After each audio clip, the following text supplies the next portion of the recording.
Hi friends, இன்றைக்கி சின்ன வெங்காயமும் பூண்டும் போட்டு புளிக்குழம்பு தான் செஞ்சுருக்கேன். இதை எப்படி செய்யலான்னு பார்க்கலாமா? ஒரு கப் அளவுக்கு சின்ன வெங்காயம், ஒரு சின்ன கப் அளவுக்கு பூண்டு, மிளகாய்த்தூள், கொத்தமல்லி தூள், சாம்பார் தூள், 2 பெரிய தக்காளி, கடுகு, கடலைப்பருப்பு, உளுத்தம்பருப்பு, எண்ணெய், கருவேப்பில்லை, ஒரு சின்ன லெமன் அளவுக்கு புளியை கழுவிட்டு ஊற வச்சு கரைச்சி எடுத்து வச்சிடலாம்.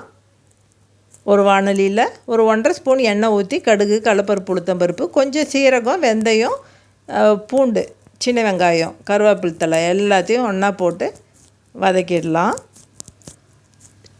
ஒரு வரமிளகாய் 2 கிள்ளி போட்டுடலாம். மஞ்சத்தூள் 1/2 ஸ்பூன் போட்டுக்கலாம். சிம்மிலே வச்சு வதக்கி விடலாம். பெரிய தக்காளி 2 மிக்சியில் அரைச்சி எடுத்து வச்சுருக்கேன், அதையும் இதிலே போட்டுடலாம். இதுக்கு தேவையான அளவுக்கு உப்பு போட்டுடலாம். ஒரு 1½ ஸ்பூன் அளவுக்கு கல் உப்பு போட்டிருக்கேன். நீங்கள் உங்களோட உப்பு தேவைக்கேற்ப போட்டுக்கோங்க. நல்லா வதக்கி விட்டுட்டு மிளகாய்த்தூள் 1 ஸ்பூனு, கொத்தமல்லி தூள் 1 ஸ்பூனு, சாம்பார் தூள் 1 ஸ்பூனு இதிலே போட்டுடலாம். அப்போ தான் நல்லாயிருக்கும், அந்த மசாலா வதக்கும்போது டேஸ்ட் நல்லாவே இருக்கும்.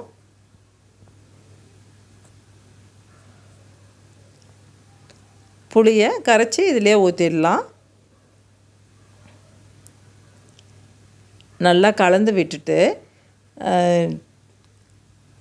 வெல்லம், ஒரு சின்ன துண்டு வெல்லத்தை போட்டுடலாம். பெருங்காயத்தூள் போட்டுக்கலாம். நல்லா கலந்து விடலாம். இந்த வெல்லம் புளியோட அந்த கடுப்பு இல்லாமல் இருக்கிறதுக்காக போடுறது. ஒரு அரை கைப்பிடி தேங்காய் துருவில் மிக்சியில் அரைச்சி பால் எடுத்து வச்சுருந்தேன், அதையும் இதிலே ஊற்றி கலந்து விடலாம். தேங்காய் பால் ஊற்றுறது உங்களோட விருப்பம்தான். தேங்காய் பால் ஊற்றாமையும் செய்யலான்னு நல்லாயிருக்கும். தேங்காய் பால் ஊற்றினா அது ஒரு மாதிரி டேஸ்ட் ரொம்பவே நல்லாயிருக்கும். இட்லி தோசைக்கு கூட தொட்டு சாப்பிட்லாம், நல்லாயிருக்கும். நல்லா 2 கொதி வந்த உடனே கட் பண்ணி வச்ச கொத்தமல்லி தழையை தூவி விட்டுறலாம்.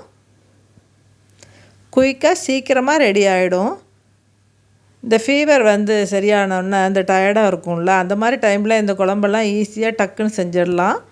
ஒரு பவுலில் மாற்றி வச்சிடலாம் குழம்ப. அவ்வளோதான், ரெடி ஆகிடுச்சு. ஒரு தட்டில் சாதம் பரிமாறிக்கலாம். இந்த சின்ன வெங்காயம் பூண்டு புளிக்குழம்பையும் வச்சிடலாம். ரசமும் வச்சுக்கலாம். வறுத்து வச்ச இந்த பேட் வத்தல் அதையும் வச்சுக்கலாம். அவ்வளோதான் ஃப்ரெண்ட்ஸ், சிம்பிளாக ஈஸியாக சீக்கிரமாக முடிஞ்சிடுச்சு. Bye friends.